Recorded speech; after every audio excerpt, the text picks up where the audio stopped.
I need your help figuring something out. I went home to Tennessee for Thanksgiving, spent the weekend with my family. I was supposed to come back Sunday night, but I rebooked at the last minute and got a flight Sunday morning instead. So I get back into town, and I want to surprise my girlfriend. So drove to her apartment, and when I get there, I noticed that there was this Jeep parked in her spot right in front of her door. I'm like, that's kind of weird. So I go up, knock on the door. She doesn't answer. And then I think, well, maybe she's at church or something. Then I notice her car is in the parking lot, too. So I call her, no answer. Text her, no answer. So I basically just went home, and then about an hour later, she calls me and is like, hey, I'm sorry, I just saw your text. I was in the shower. And I'm like, I was going to surprise you. And she goes, oh, I'm sorry, I didn't have my phone on me. Okay, let me stop you right there. First of all, I could understand like 20 minutes later she calls, like she was in the shower, but you said an hour? Yeah, actually, it might have been a little longer than that. Okay, all right. So she was in the shower. I guess. I don't know. Anyway, so I was saying, I was like, yeah, I was going to surprise you. And she goes, oh, well, come over and surprise me now. So I go over there. The Jeep is gone. And so I asked her, I was like, well, why aren't you parked in your normal spot? I saw some guy in a Jeep stole it earlier, and she's like, oh, yeah, that was my cousin, Michelle.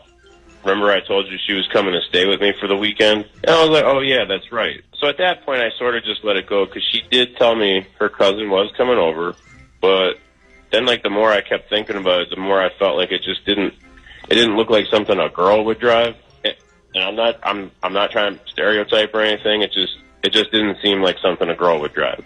Yeah. Well, I mean, I used to drive a pickup truck. In fact, I've owned multiple pickup trucks with lift kits and and Ashley is a woman, sort of, and she drives big ass trucks. I know, and it's not just because it was a Jeep. It was just, I don't know, the whole thing with it being a Jeep and a lift kit, and then her being home but not answering the door. I don't know. So you just want to make sure that the vehicle was really her cousin's vehicle, like she said it was. Yeah. Okay. So you said she lives in an apartment complex?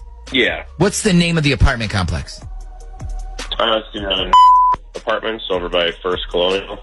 Okay. And you said she also has her own parking spot, correct? Yeah, everybody gets one spot, and then there's visitor spots, but when I went there, the Jeep was in her spot, and she parked in visitors parking. Okay, so she could have extended that courtesy to her cousin then. So, all right, well, let's call her up here real quick. I have an idea that is definitely going to get you your answer, okay? Okay, cool, thanks. What is her name? You never told us your girlfriend's name.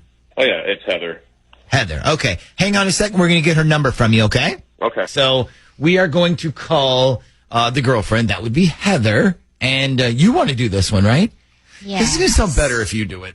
Okay. Than if a guy does it. Well, let's be honest. So we're gonna go with the fake car accident. Okay. Not accident. You nicked the car, the Jeep. You nicked the Jeep. That's what we decided we were going to go with. We're going to try that. I nicked it.